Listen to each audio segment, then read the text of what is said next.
Mesdames, Messieurs, bonjour et merci de choisir BB24 pour vous informer. Voici les titres du journal. Avec la démographie galopante, privilégier la planification familiale pour contrôler les naissances devient un enjeu important. Malheureusement, c'est encore un sujet tabou dans certaines sociétés africaines. La question de la dégradation des sols reste d'actualité et préoccupe les spécialistes de la science des sols. Que faire face au phénomène des changements climatiques qui ont une part importante dans le système de dégradation des sols? On en parle.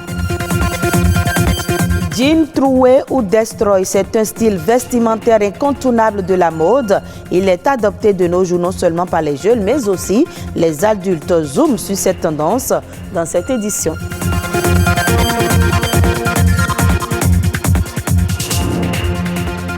Merci de votre fidélité pour une croissance économique soutenue. L'un des axes préconisés pour les objectifs du développement durable, c'est la maîtrise de la démographie, une maîtrise qui passe par la planification familiale. Au Bénin, le problème du contrôle des naissances se pose avec acuité, référence faite ainsi à certains indicateurs. Alessandra Diotan pour plus d'explications. Les naissances rapprochées, la prévalence de mortalité maternelle et infantile, les grossesses précoces et les avortements clandestins. Ce sont là autant d'aspects qui assombrissent la carte sanitaire du Bénin. Ceci avec un impact direct sur le développement.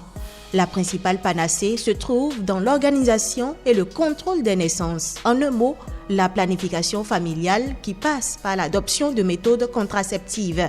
En la matière, les statistiques sont loin d'être satisfaisantes. Le nombre de femmes ayant adopté sur le nombre de femmes en âge de procréer, ça fait 12,4%. Vous savez, quand on va dans les coins les plus reculés, il y a certaines communautés qui n'ont pas l'information. Il faut leur donner la bonne information. Les hommes pensent que laisser leurs femmes se faire offrir une méthode, c'est ouvrir une porte à la dépravation. Il y a certains hommes qui pensent que c'est ça. Donc, ils s'opposent. Autre ça, c'est les barrières socio-culturelles. Il y a certaines religions qui s'opposent à la planification familiale. Au sein de l'islam, une des religions prédominantes au Bénin, la perception de la chose ne souffre d'aucune ambiguïté. Dans notre religion, plus particulièrement l'islam, le prophète Mohammed sallallahu alayhi wa sallam a plaidé pour la planification familiale. Parce qu'à son temps, il y avait un de ses fidèles qui est venu le voir que voilà, après l'accouchement, ma femme est encore tombée en grossesse. Alors le prophète a dit de faire ce qu'il appelait en arabe azl, qui est le coït interrompu. Donc c'était notre argument suprême pour amener les fidèles à adopter une méthode de planification familiale. Au sein de la plateforme nationale des structures religieuses engagées pour la promotion de la santé au Bénin, les leaders religieux militent pour l'adoption par la masse des méthodes dites de contraception. Aux côtés de ces leaders religieux, de jeunes ambassadeurs travaillent pour la même cause, et c'est à juste titre.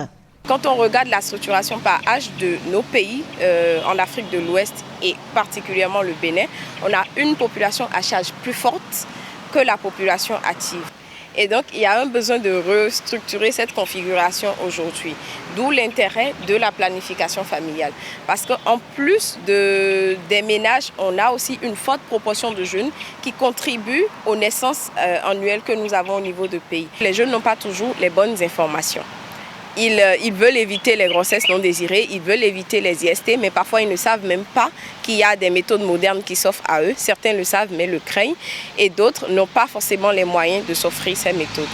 Il existe aujourd'hui une gamme variée de méthodes contraceptives, allant des méthodes barrières à celles hormonales. Le besoin non satisfait en matière de contraception est aujourd'hui de 36% au Bénin.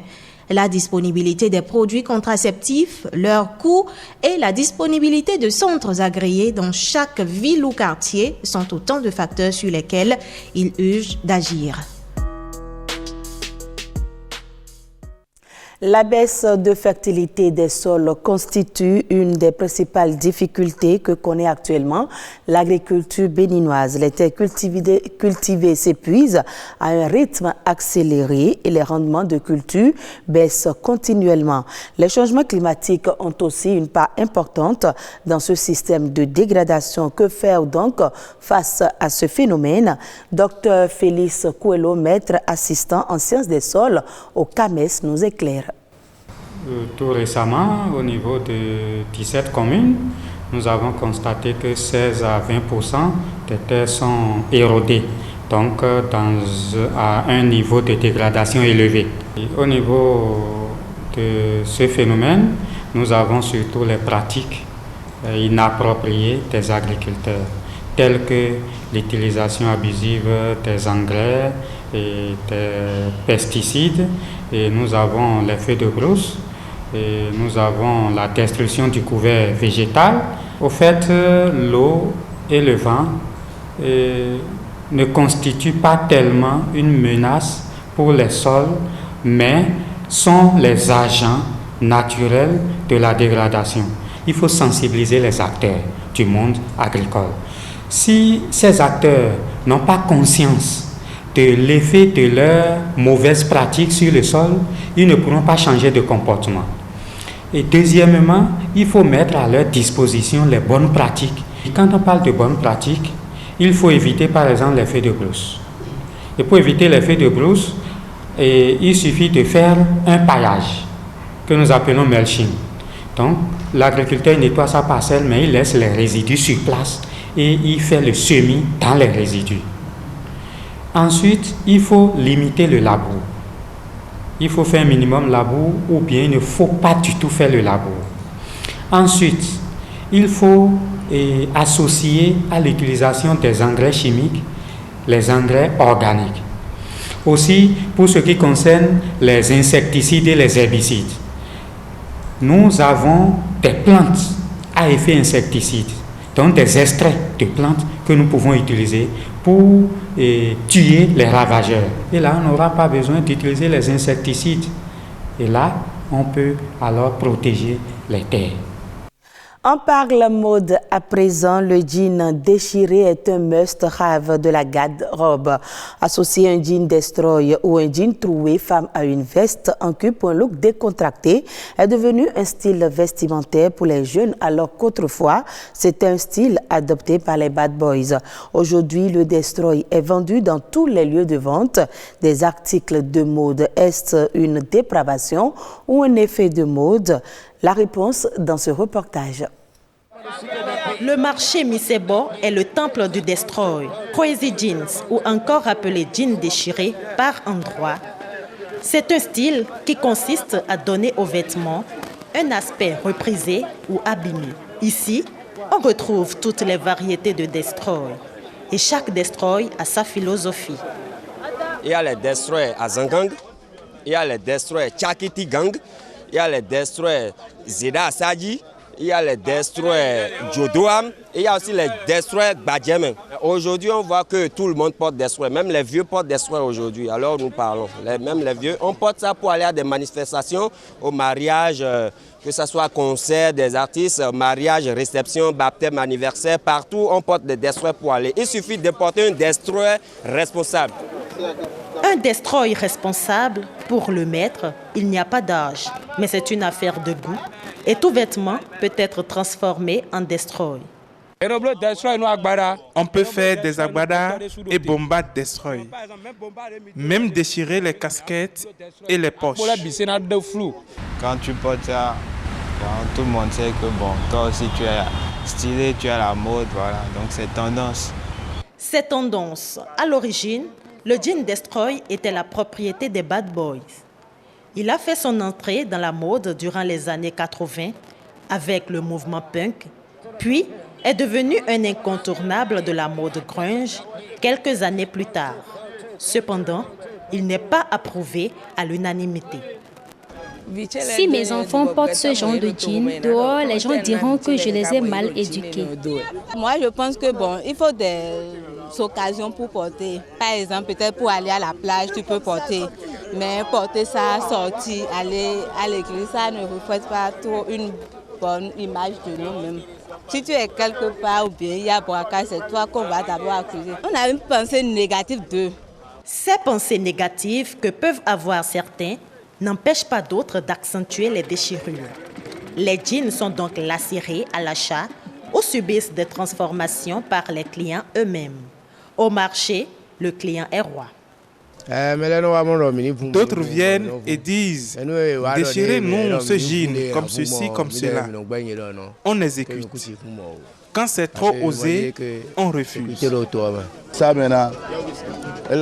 Ça, c'est un destroy simple. D'autres veulent plus déchirer et on le fait.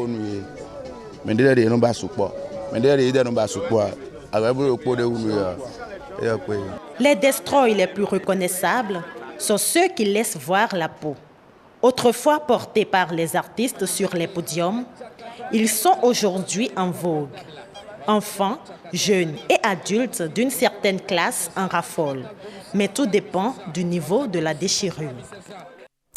Hors du Bénin au Rwanda, de nouvelles plantes ont fait leur apparition dans les plantations, dont le patchouli. Cette puissante plante aromatique sert à faire des huiles essentielles.